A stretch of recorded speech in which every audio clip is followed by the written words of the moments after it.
Yawa uga nan. Yanka. Kai. Ka rinka tsayar da hannunka kaga haka. Yawa assalamu alaikum.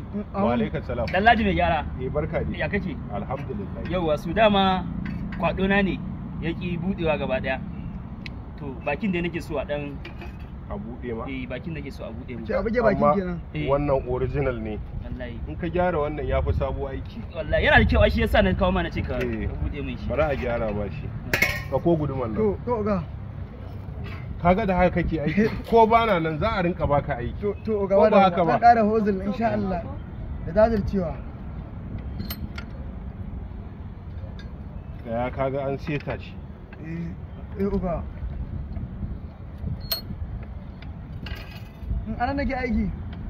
Uga ce ko me sana ringa yi? Gaskiya ne. Ka dinga kokari sosai. To. Yawa sace ta bakin. To uga. Ka seta? Na seta. Karfa ka man shirme. Ba zan ma wallahi. Kar ka man shirme. Ba zan ma ba. Buge bakin. Yawa. Ya bugu. Kai? Wallahi ya buge masa baki. Ba shi ya ce buge bakin ba? A'a. Kuma sai ka roke masa baki? Oganka ne fa.